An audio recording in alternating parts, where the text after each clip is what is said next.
And I do not know the reason why he died. And no one has ever as much as he did. And no one was concerned enough to die. Time has passed, and now at last, beyond the gates of glory, and I do not know the reason why he died. Guys, good morning. It is Sunday morning. It is a Sunday morning, my friends, and I want to say a blessed, oh, Lord Jesus, the whole thing tumbled down. I want to say a blessed Mother's Day morning to you all. Yeah, this morning I can't even hide my face because it is Mother's Day, and we are going to be doing our normal Bible reading this morning. We missed out yesterday morning, but that is okay. We can miss a day, but we can't miss two. We can miss one, but we cannot miss two, I tell you, my friends. Not two at all. So I hope that yesterday when I wasn't here, you all went ahead and read on your own, because that's what you do as good students. Well, welcome into the live this morning, guys. Thank you all so much for coming, guys. You don't know how much I sincerely appreciate you all, one and all of you.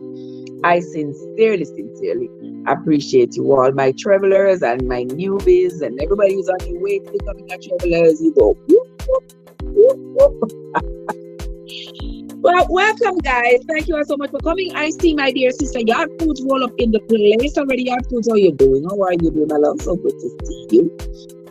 Thank you so much for coming in as always. And everybody else in the chat, guys, roll on in, because this morning we are going to be reading the book of 1 Samuel. That's where we are at. We are on the book of 1 Samuel, and we are learning about the interactions between Samuel and Saul, and how David, who was Jesse's son. And remember, we had read the book of Ruth last week, and in the book of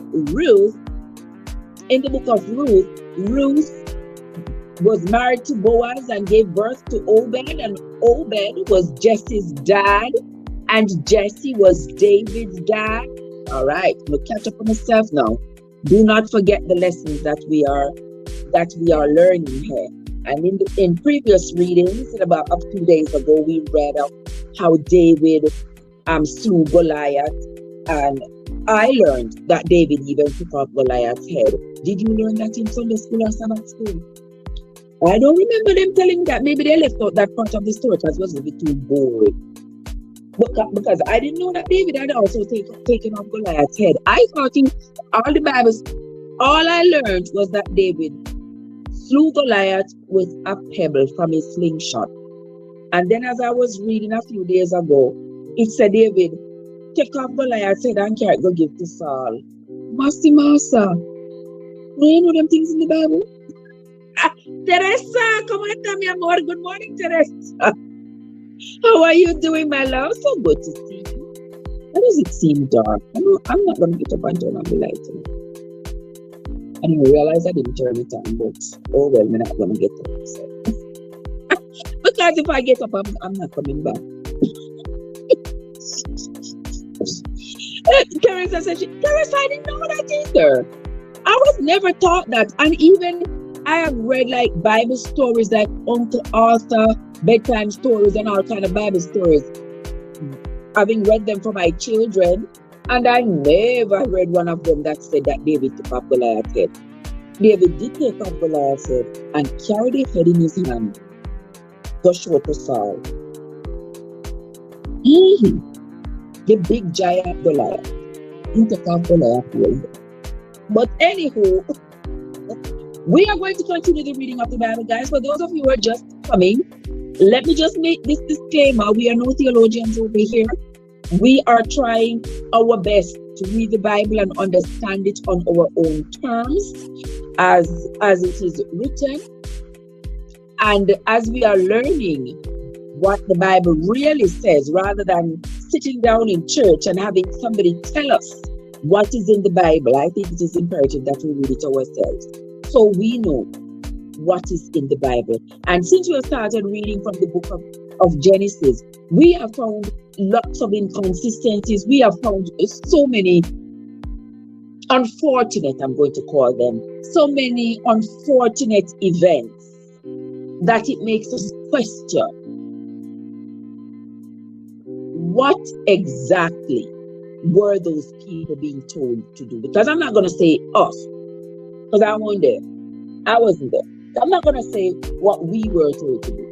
I was only socialized to believe that these historic events that someone wrote has something to do with me in today's world. I was socialized to believe that. So now I'm neither going to say whether I believe or whether I don't believe. I'm just saying we are reading so we can learn for ourselves. Because if somebody came to me and said to me, Trev, you cannot go into church. You will not be accepted in the church because the Bible says people with big nose cannot go into the church. But would I tell them, say I lie, don't tell him. But I already put these two eyes. Yeah. That the Bible said that. And it was spoken to the Israelites. It was the law of Moses to the Israelites. So why now me? Why now me must be tied and chained and bounded to these laws that were given to the Israelites, that not even the Israelites could keep? Because if you tell somebody, say, because I cast, they have some kind of strabismus, they cannot go into the church, and they have no control over it, because that's so God made them. And at the same time, you're going to tell me, say, God tell Moses, say, these people not to be allowed in the church. And God met them with the big nose. And at the same time, I say Moses, say God say, you can't go into the church if your nose big. God met the short people, the dwarfs. And at the same time, God tell Moses, say anybody who is short cannot be allowed in the tabernacle. Think, my friends, think on these things. Alright? I see Jojo in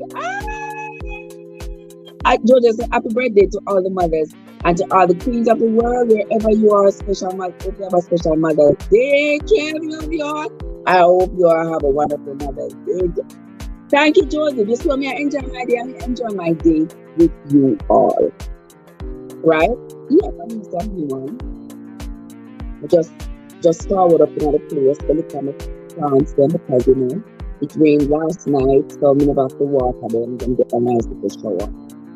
So we will watch them again another day. But we are reading the book of 1 Samuel chapters 20 to 22 this morning, and I want you all to follow with me.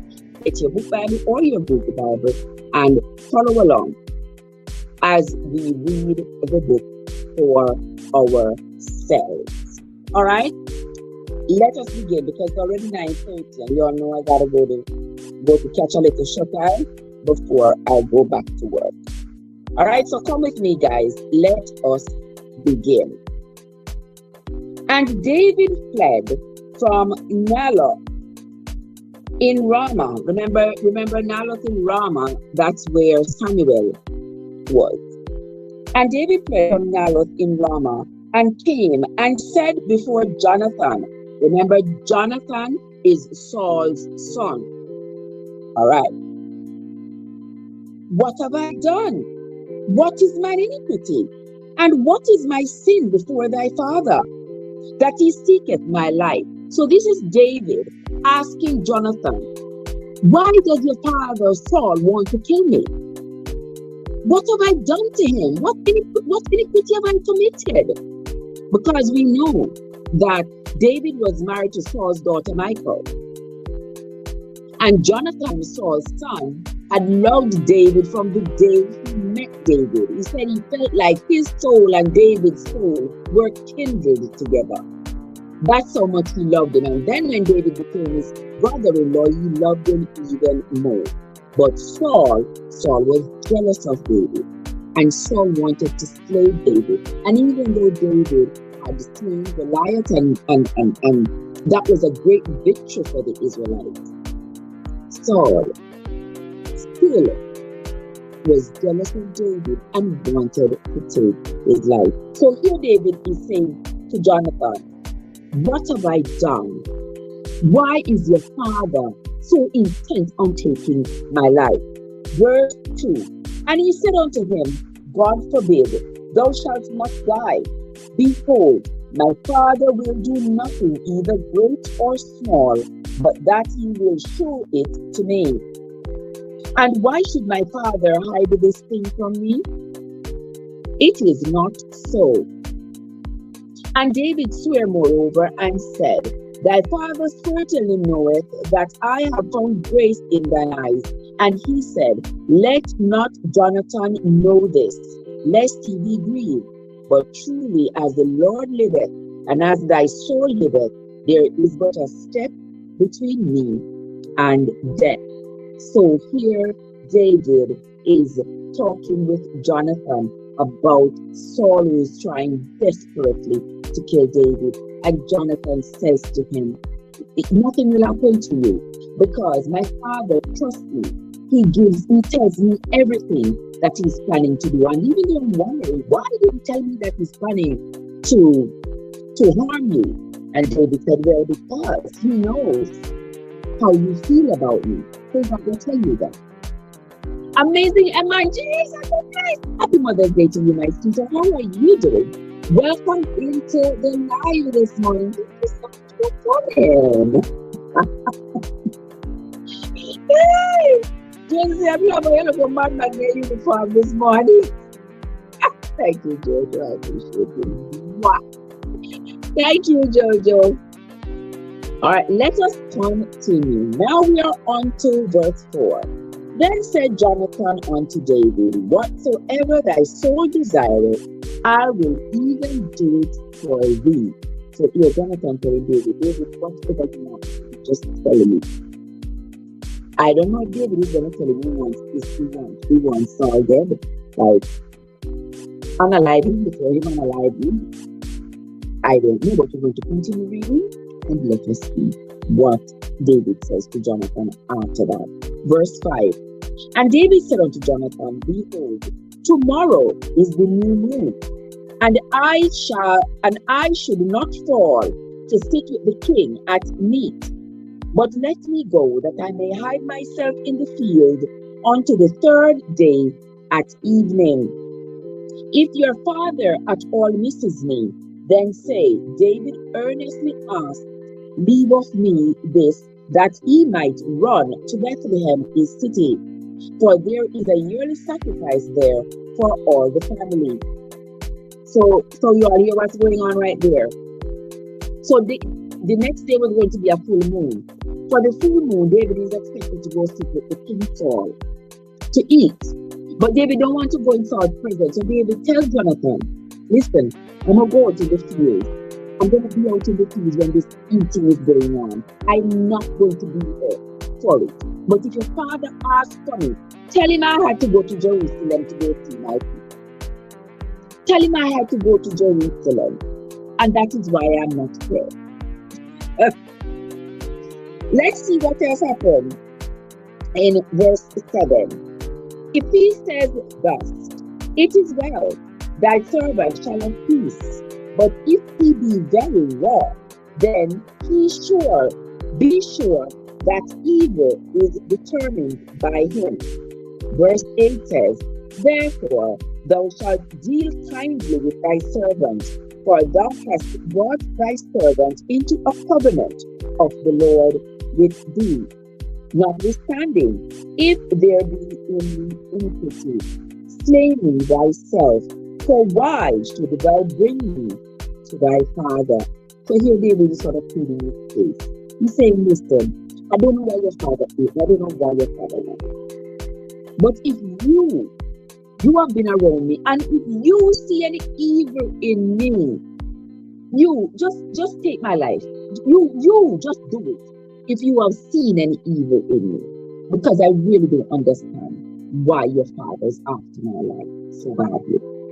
Jamaica Farmers Hut is in the house. Jamaican Farmers Hut is down there in the place of my extended family. Oh my word! Jamaica Farmers Hut, how are you doing, my love? So good to see you. So good to see you. Thank you so much for coming, my dear. I sincerely appreciate you. Verse 9, we are reading the book of 1 Samuel, and we are on chapter 20. Now we are on to verse 9. And Jonathan said, Far be it from thee, for if I knew certainly that evil was determined by my father to come upon thee, then would not I tell it to thee? Then David said to Jonathan, Who shall tell me? Or what if thy father answer thee roughly? And Jonathan said unto David, Come, let us go out into the field. And they went out, both of them, into the field. And Jonathan said unto David, O Lord God of Israel, when I have sounded my father about tomorrow, any time, or the third day, and behold, if there be good towards David, and I then send not unto thee, and shew it to thee, the Lord do so, and much more to Jonathan.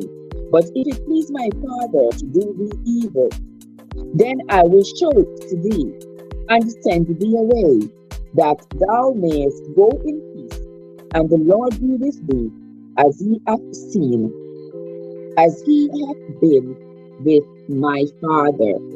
So here, poor Jonathan. Jonathan is grappling with an understanding that he cannot have about why his father is after David. He just doesn't understand it. He goes out into the field with David, and he's talking to David about it, and he's begging God, like, Lord, if you see something in David that I do not see, and my father tells me he's going to harm David, reveal it to me. But if my father says that he's not going to harm David, reveal to me that also. Can you imagine you being with your friend and you love this person so much, but a relative of yours, somebody as close as a parent, is determined to take that person's life, but you love that person so much, you are caught between a rock and a hard place. Should I be loyal to my father and help him to take the life of my friend? And this is not just my friend, but this is not my brother-in-law. Or should I just hand over David to my father and let my father's will be done? What should I do? I can only imagine that being in that position cannot be a good position. And here David is having doubts about his friendship with Jonathan, because he's like, why would you want to protect me and not be loyal to your dad? So here David wants to trust Jonathan, and he don't want to trust Jonathan because his enemy is Jonathan's father. His stark enemy is Jonathan's father. So he's really in a tight spot. Jonathan is really in a very tight spot. Let me see where's rolling the host. What you want, Moffat now?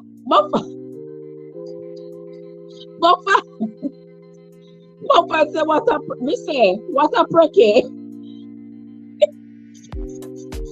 Only you. Moffat say what up, okay? I tell you, it is really a okay. And here is Plumber saying happy Mother's Day to me. Thank you so much, Plumber. Thank you so much, Moffat. Thank you, Plumber. Thank you guys for the Mother's Day greetings. Mother's Day from everyone to them. Me tell you, later yesterday I said I have one child that before we start the party, mother I meant to party in body and we start the party in the. You guys tell me happy Mother's Day and we will wax some here somehow. The other one, then, me not so sure. And so, so them, that's what mothers even watch with them. We know them, probably the birth to them, and we know the ones that will come to our ear that will get a fashion. And we know the ones that will disappear when we need them most. Some people have only one child, so they have everything in that one child. They will come, they will disappear, they will stay, they will go. But when you have more than one like I do, you know each of them. By the Spirit you shall know them. All right, guys, so let us continue. We are on to verse 14. And thou shalt not only, while yet I live, show me the kindness of the Lord, that I die not. But also thou shalt not cut off thy kindness from my house forever. No, not when the Lord hath cut off the enemies of David, everyone from the face of the earth. Guys, follow me in your book Bible or your Google Bible, you know, because we are on a mission. We are on a mission. Just a simple mission as ordinary people. A simple mission to read the Bible for ourselves and get first-hand information about what is said. You know, that was special. No matter what the people feel what's so from YouTube.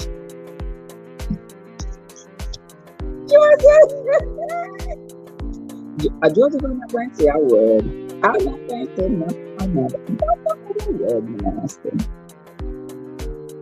Not another word, Minister, my brother. Let us move on. Let us move on to 1 Samuel. We are still at 1 Samuel, chapter 20, verse 16. So Jonathan made a covenant with the house of David, saying, let the Lord even require it at the hand of David's enemies. And Jonathan caused David to swear again, because he loved him, for he loved him as he loved his own soul. Then Jonathan said to David, tomorrow is the new moon, and thou shalt be missed, because thy seat will be empty. The seat he's talking about is the seat at the table where they're going to eat meat with the king, and the king is Saul, and Saul is Jonathan's father, and David, he loves David like how he loves himself. The true definition. And David is also his brother-in-law. So here the battle continues. Right, Servant David, how are you doing, my love? So good to see you. Thank you so much for that Mother's Day greeting. I sincerely appreciate it, my brother. Let us continue. Verse 18, then Jonathan said to David, tomorrow is the new moon, and thou shalt be missed, because thy seat will be empty. And when thou hast stayed 3 days, then thou shalt go down quickly, and come to the place where thou didst hide thyself when the business was in hand, and shalt remain by the stone Zell. Alright, so Jonathan is giving David instruction as to how and where David should hide. He said David should go hide behind the stone called Zell. And I will shoot 3 arrows on the side thereof, as though I shot at a mark. And behold, I will send a lad, that's a little boy. I will send a lad, saying, go find out the arrows. If I expressly say unto the lad, behold, the arrows are on the side of thee,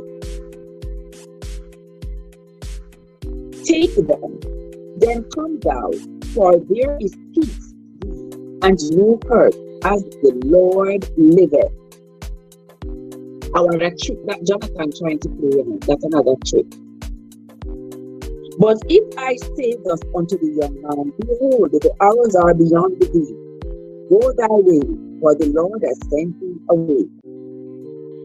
And as touching the matter which thou and I have spoken of, behold, the Lord be between thee and me forever.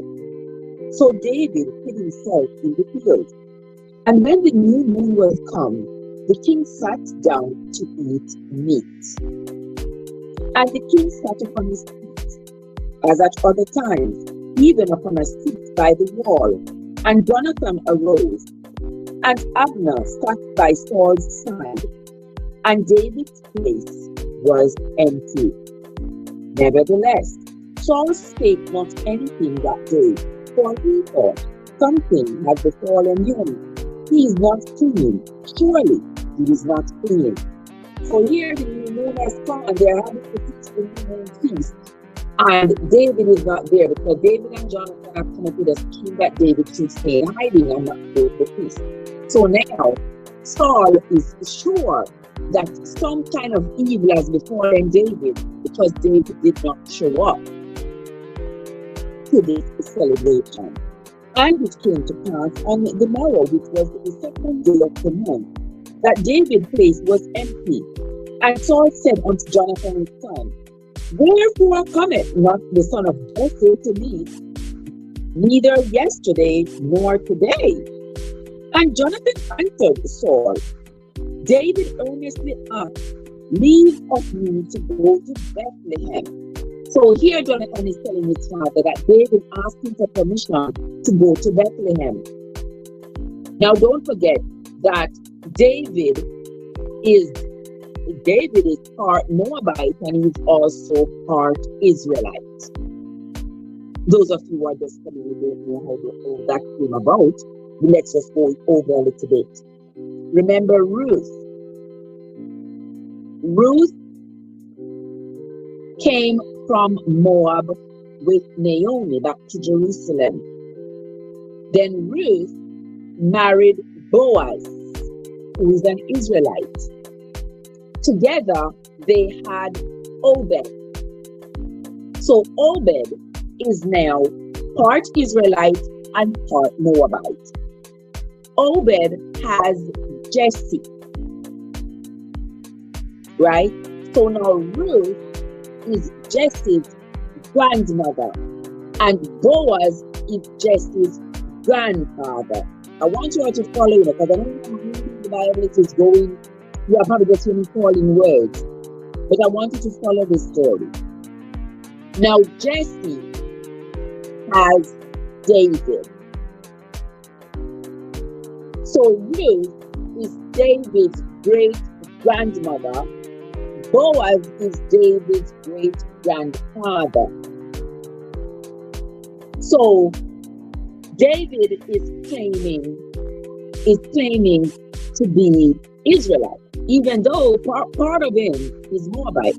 It is more profound to be an Israelite than to be a Moabite. And remember, Ruth had said to Naomi when she had come to Bethlehem with her, she said, your God will be my God, and your people will be my people. And with that, she abandoned her roots with the Moabites, and has since then lived as an Israelite. Okay? Let us continue. Verse 27. And it came to pass on the morrow, which was the second day of the month, that David's place was empty.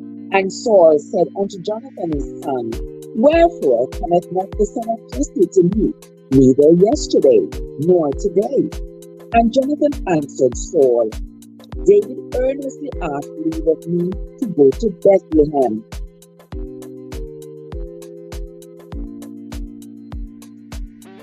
Verse 29.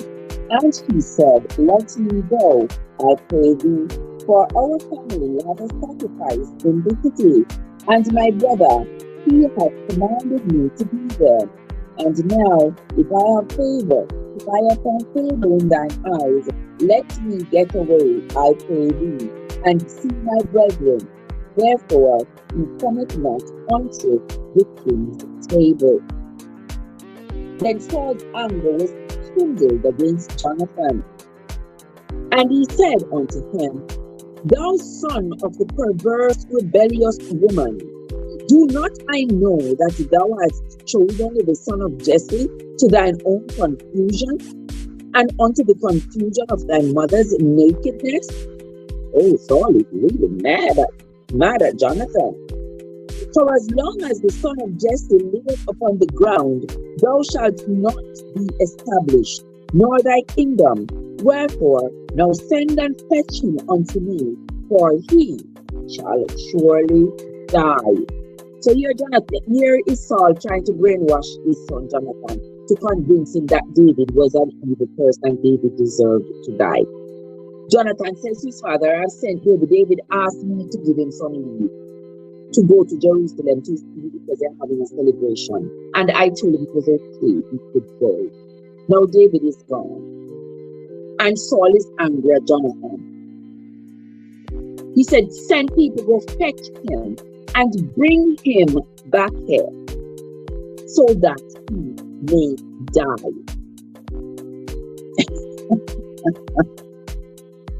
And verse 32, and Jonathan answered Saul his father, and said unto him, Wherefore shall he be slain? What hath he done? And Saul cast a javelin at him to smite him, whereby Jonathan knew that it was determined of his father to slay David. Remember Saul had thrown the javelin at David before? 3 times? Y'all remember that? Now he's throwing the javelin at his own son Jonathan. So Jonathan arose from the table in fierce anger, and did eat no meat the 2nd day of the month. And he was grieved for David, because his father had done him shame. And it came to pass in the morning that Jonathan went out into the field at the time appointed with David, and a little lad was with him. And he said unto his lad, Run, find out now the arrows which I shoot. And as the lad ran, he shot an arrow beyond him. And when the lad was come unto the place of the arrow which Jonathan had shot, Jonathan cried after the lad and said, Is not the arrow beyond thee? And Jonathan cried after the lad, Make speed, haste, stay not. And Jonathan's lad gathered up the arrows and came to his master. Thank you so much, Jamaica. Oh, my sis in the house. How you doing? Thank you so much, Andrea. Happy Mother's Day to you as well, my love. Thank you all so much for coming into the reading, the live reading this morning. I sincerely appreciate you all. I hope you all the mothers are having a fabulous day so far. And I hope your spouses and your children make this Mother's Day an extra special one for each and every one of you. Verse 39. But the lad knew not anything. Only Jonathan and David knew the matter. So only Jonathan and David knew the trick. The poor little servant boy, he didn't have a clue what was going on. And Jonathan gave him artillery unto his lad, and said unto him, Go, carry them to the city. And as soon as the lad was gone, David arose out of the place towards the south, and fell on his face to the ground, and bowed himself 3 times. And they kissed one another, and went one with another, until David exceeded.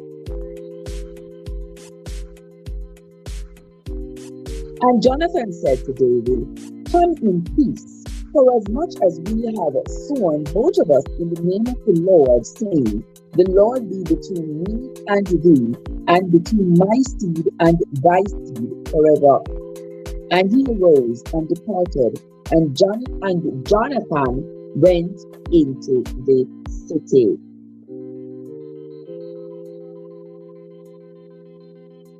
That is the end of chapter 20.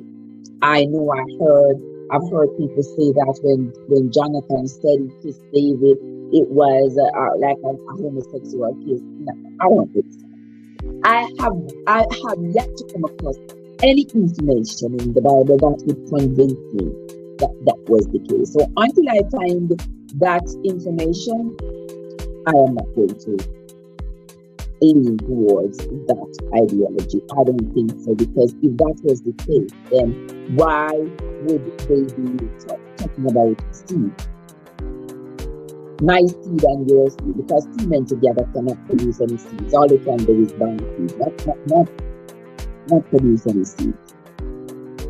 And if David is expecting to produce seeds and Jonathan is expected to produce seeds, what are they talking about? Okay? So we're going to continue with it. Guys, don't forget to hit the like button. I sincerely appreciate it. Guys, make the like button and share the live stream. I want to do something. See? Maybe they hear and I chat and maybe come 30, 40, 50 people come on the live and leave. And when they come out of the live, I like 7 like button. 7 like. I'm like,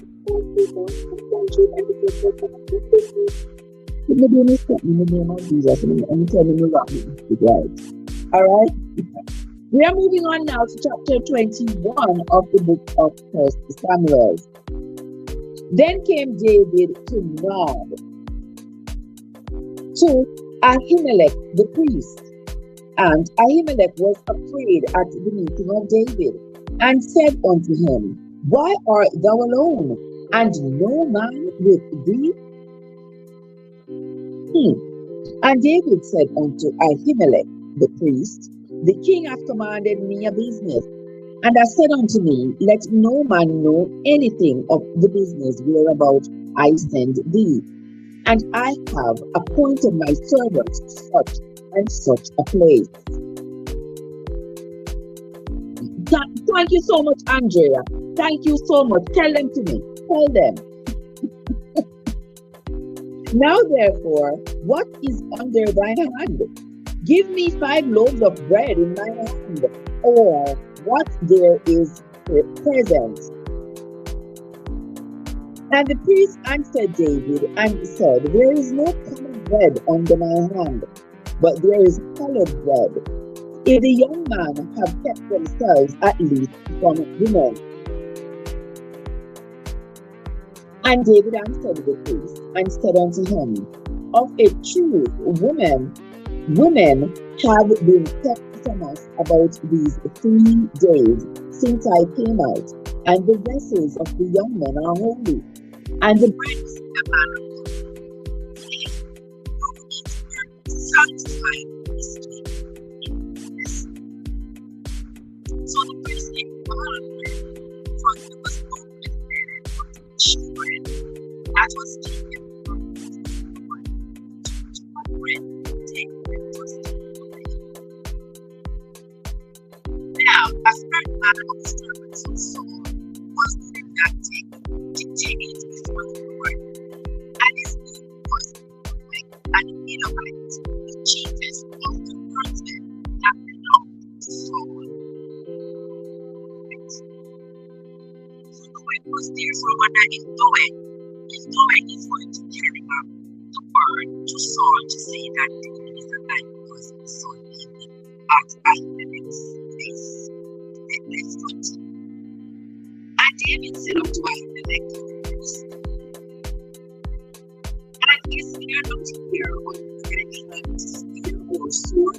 For I have neither brought my sword nor my weapons with me before the king's presence. So David is saying, for I am not trying to do this all, so that the story of the shoes that be with me. And the priest said, The sword of Goliath, the Philistine, whom thou stewest in the land of Elah, behold, it is here wrapped in a cloth behind the ephod.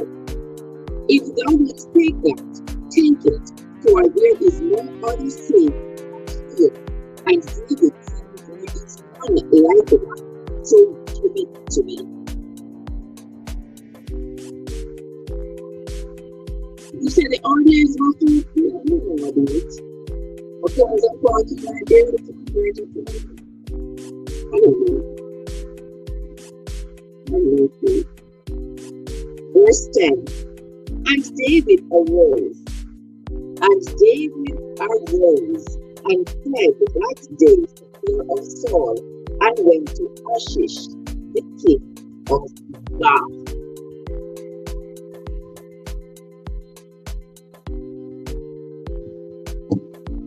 And the servants of Ashish said unto him, Is not this David the king of the land? Did they not sing one to another of him in dances, saying, Saul hath slain his thousands, and David his 10,000s? And David laid up these words in his heart, and was sore afraid of Ashish the king of Gath. And he changed his behavior before him, and feigned himself mad in their hands. Okay. So David pretended to be crazy.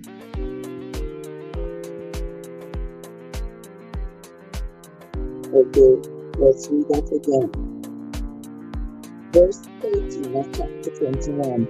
And he changed his behavior before them, and feigned himself mad in their hands, and squabbled on the doors of the gate, and let his spittle fall down upon his beard. So David thinking slick. David play saying mad. When I talk to the people, and I make him spit out shit. I make him spit around down on his beard. You. Today is a very special day for all the mothers in the world to make the best of it, and don't make nothing mess of your lovely day. Amen. Amen, Jojo. I agree. Then said Ashish unto his servants, Lo, you see the man is mad. Wherefore then have ye brought him to me? Have I need of madmen, that he have brought this fellow to play the madman in my presence? Shall this fellow come into my house? So the king Ashish, the king Ashish is confused. Like, we're not going with this madman. Honestly, I keep madman in my house. Why don't care this? And that is David pretending to be a crazy person. We are on to chapter 22, my friends. Come along and follow me to chapter 22, and this is going to be our last chapter for today. David therefore departed thence, and escaped to the cave Adullam. And when his brethren and all his father's house heard it, they went down thither to him. And everyone that was in distress, and everyone that was in debt, and everyone that was discontented, gathered themselves unto him, and he became a captain over them. And there were with him about 400 men. It was 400 men at that time with David. And David went thence to Mizpeh of Moab, and he said unto the king of Moab, Let my father and my mother, I pray thee, come forth and be with you, till I know what God has for me. And he brought them before the king of Moab, and they dwelt with him all the while that David was in the hold. So while David was in hiding, his mother and his father had come to dwell with him, and they had stayed throughout the time. Father, what are you doing? Happy Mother's Day to this week, and my lovely Cartian, thank you so much for the Mother's Day greetings. I sincerely appreciate it. Let us continue with verse 5. And the prophet God said unto David, Abide not in the hold, depart and get thee into the land of Judah. Then David departed and came into the forest of Hareth. When Saul heard that David was discovered, and the men that were with him. Now Saul abode in Gibeah, under a tree in Ramah, having his spear in his hand, and all his servants were standing about him. Portia, how are you doing, my darling? So good to see you. Verse 7. Then Saul said unto his servants that stood about him, Hear now, ye Benjaminites, will the son of Jesse give every one of your fields and vineyards? and make you all captains of households and captains of countries, that all of you have conspired against me, and there is none that showeth me that my son hath made a league with the son of Jesse. So who is the son of Jesse? David. And there is none unto me that my son hath stirred up my servant against me, to lie in wait as at this day. Then answered Doeg. And remember who is Doeg? Doeg was a servant. Then we read chapter 21 and verse 7. Now a certain man of the servants of Saul was there that day detained. His name was Doeg. So Doeg was the guy who was with Ahimelech the priest when David was talking to him. And Doeg was one of Saul's servants. So now David knows that the truth is out, because Doeg, with his loyalty to his master Saul, he's going to tell Saul that he saw David. So let us continue here. Then Saul said unto his servants that stood about him, Hear now, ye Benjaminites, will the son of Jesse give every one of you fields and vineyards, and make you all captains of thousands and captains of hundreds, that all of you have conspired against me? And there is none that showeth me that my son hath made a league with the son of Jesse. And there is a matter, and there is none of you that is sorry for me, or showeth unto me that my son hath stirred up my servants against me, to lie in wait as at this day. Then answered Doeg the Edomite, which was set over the servants of Saul, and he said, I saw the son of Jesse coming to Nob, to Ahimelech the son of Ahitub. So you see the same thing that David was afraid of. David was afraid that Doeg was going to tell Saul that he had seen him over there in Nob at Ahimelech the priest. And so said, so done. Verse 9 here it says, Then answered Doeg the Edomite, which was set over the servants of Saul, and said, I saw the son of Jesse coming to Nob, to Ahimelech the son of Ahitub. And he inquired of the Lord for him, and gave him victuals, and gave him the sword of Goliath the Philistine. Then the king sent to call Ahimelech the priest, the son of Ahitub, and all his father's house, the priests that were in Nob, and they came all of them to the king. Okay, let's see which are this. Inside the pages of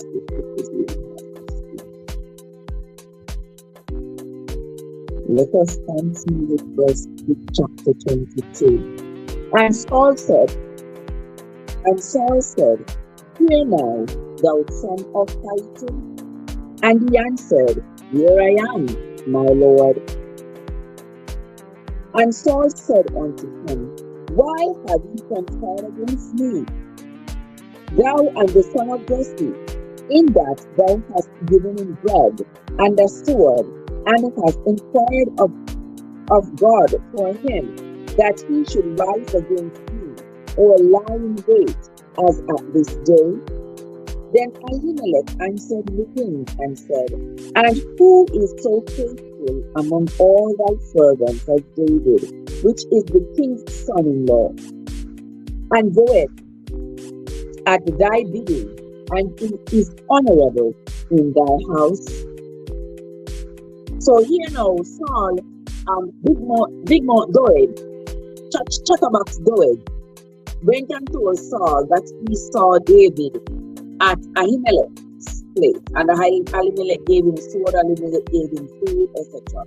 So now Saul has sent to call Ahimelech the priest. When Ahimelech show up, he sent to Ahimelech, Look at this. Are you conspiring against me? David is my staunch enemy. How are you going to give David food and give David a sword. When you know David is my enemy, who is going to slay the sword? It's going to be me. Why are you doing that, priest? This is what Saul is saying to the priest. Verse 14, then Elimelech answered the priest and said, and who is so faithful among all thy servants as David, which is the king's son-in-law, and goeth at thy bidding, and is honorable in thine house? Will I then begin to inquire of God for him? Be it far from me, let not the king impute anything unto his servant, nor to all the house of my father. For thy servant knew nothing at all, this less or more. And the king said, thou shalt surely die, Ahimelech, thou and all thy father's house. So you're salvaged because David had reached out to Ahimelech, and Doeg had told Saul. So Saul is really mad because he thinks that he could unalive David with all that he had, but David couldn't unalive him because David didn't have any weapons. Let us continue. Verse 17, and the king said unto the footmen that stood about him, turn and slay the priests of the Lord, because their hand also is with David, and because they shew what when he fled, and did not show it to me. But the servants of the king would not put forth their hand to fall upon the priests of the Lord. And the king said to Doeg, turn thou and fall upon the priests. And Doeg the Edomite turned, and he fell upon the priests, and slew on that day 405 persons that did wear a linen ephod. So mighty God of Daniel. So Doeg the Edomite, he was willing to do Saul's bidding, but the others weren't going to. So he slew the priests, and he also slew 85 more priests, 85 more people who were wearing the linen ephod. I remember the priests wore the linen ephod.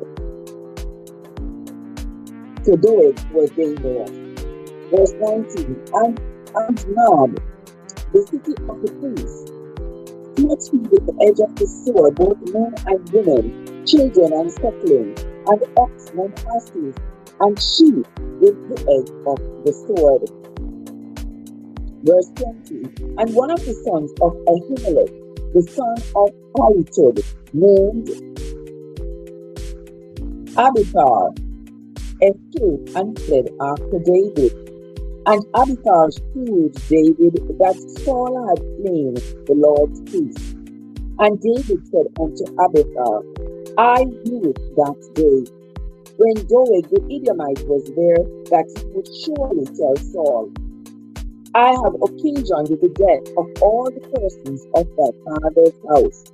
Verse 23, and this is the last verse of the book of 1 Samuel, chapter 22.